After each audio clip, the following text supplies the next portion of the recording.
Yesterday was the 1-year anniversary of Pachamama in the Vatican Gardens.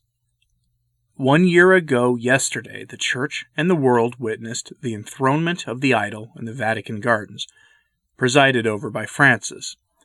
1 year ago, we saw that same idol paraded around Vatican City and placed over the relics of St. Peter in the Mass, put on display in the Basilica and given a place of honor.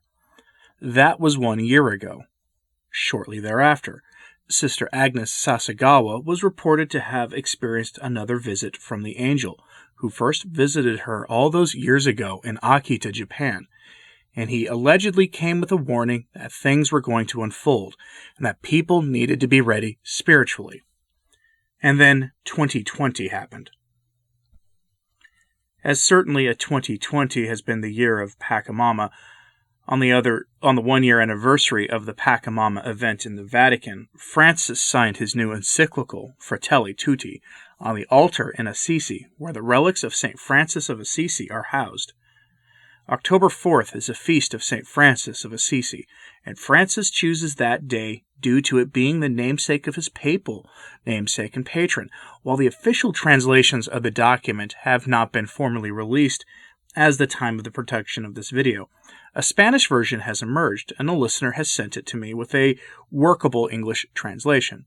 I'm not going to quote it directly due to an official order from the Vatican preventing any publication of the document until the Vatican gives the go-ahead, and I will abide by that rule.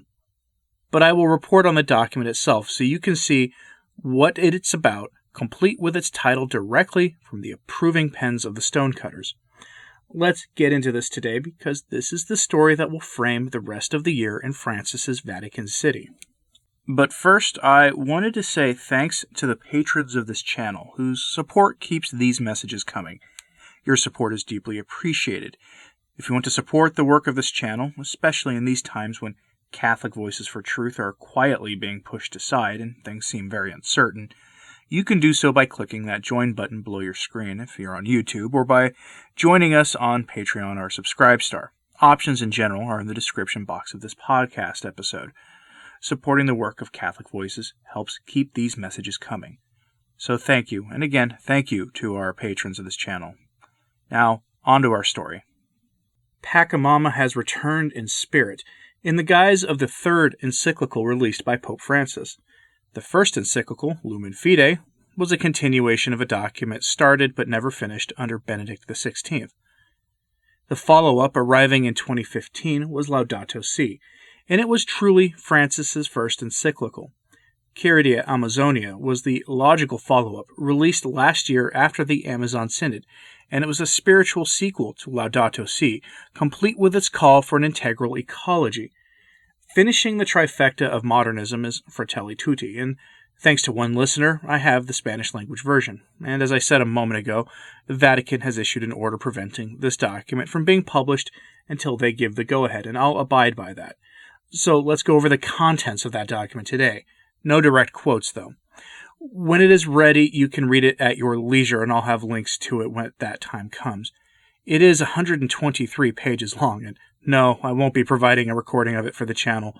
That would be too much. Something like that would probably be a 6 or 7 hour video. Fratelli Tutti is an entry into Catholic social teaching. Like Rerum Novarum is published by Leo XIII in the late 19th century, Fratelli Tutti has the purpose of expressing Francis's vision for the Church's teaching on economic questions, but framed in the world of 2020. Throughout the document, you see the topic of integral development coming to the front. In Catholic social teaching, integral development dates back to Paul VI, who in 1967 called for a more truly human approach to answering the development question, one that put people first. The expectation most have for Fratelli Tutti is that it has an environmental focus, and that is true to some degree, but not nearly to the degree that would meet the expectations of expectant observers. There are certainly a few references to the environment, but nothing explicit that mentions the term ecology, at least not in the Spanish translation that I have seen that had been quickly translated into English. The official English translation may be different, but I doubt it.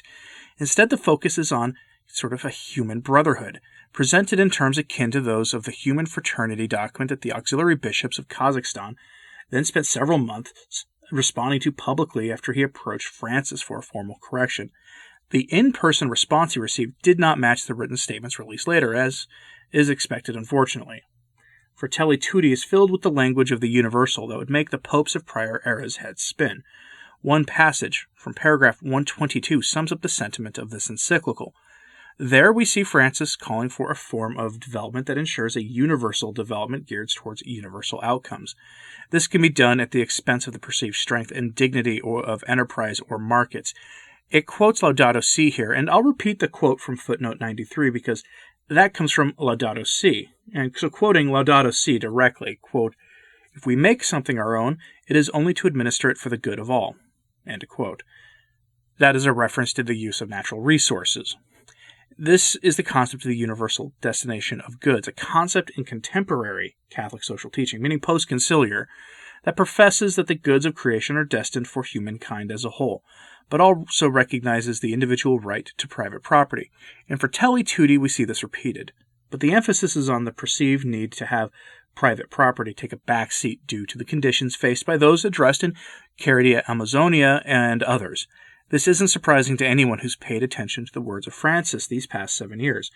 For those interested, you can find a summary of what the Church says on this issue in the Catechism of the Catholic Church, or as I call it, the Catechism of John Paul II, and I call it that in the same manner as the Catechism of Pius X, which is the official name for one of the Church's preconciliar catechisms. And the reference in the Catechism of the Catholic Church is in paragraphs 2401 to 2449, if you want what the Church has to say on this prior to Fratelli Tutti. How is this all connected to Pachamama, you might be asking? Remember what the idol represents. It is a symbol of the connection between humans and the environment, at least to those who held the idol in esteem. Andrea Tornielli, the chief outreach person for the Vatican, said as much last year when the response to the enthronement went viral online, and especially after Pachamama took her rather famous swim. Caridia Amazonia is the document that links Laudato Si and Fratelli Tutti together, and it does so by using the theme of the care for our common home, to borrow the subtitle of Laudato Si, and applying it to the human element as Francis sees it in Caridia Amazonia, and then taking that human element and making it the focus of this encyclical on brotherhood. I'll close this with a reflection on something from the Bible. The story of the Tower of Babel. Monsignor Pope describes the sin of the Tower of Babel being the attempt to reach heaven directly from earth. We can think of this as trying to make heaven on earth. Fratelli Tutti is full of that language, grounded in the reality of the present world, but also with clearly an eye towards achieving the dream of the builders of that tower in the generation after the deluge. From my early quick reading of the document, the same sort of thinking from the Tower of Babel is present here, and that is, of course, pride. Certainly we can and should do everything in our power to adhere to the corporal works of mercy that our Lord commands us to do. He commands us to do those corporal works of mercy. And as the Church is certainly called for throughout all the ages, but those works, the corporal or physical works of mercy, are always tied to the spiritual works of mercy. They are inseparable. And that is what the Auxiliary Bishop of Kazakhstan spent as much time in late 2019 and into 2020 seeking a correction from Francis on. For separating these kinds of works of mercy from one another is a mistake. And this is being done in the name of the same driving factors as it was then. My prediction is that in a month or so, the Auxiliary Bishop of Kazakhstan will release a written response to this document. We shall have to wait and see. Given that it's 2020, wonderful notice. A document as long as this one will take some time for him to go through adequately, so I think it'll take at least a month. Let me know your thoughts on this in the comments, please. I'll have more on this in the coming days, including something on who has endorsed this document unless some major news breaks. But until then, please pray for the Church. Thanks for listening. I'm Anthony Stine. Ave Maria.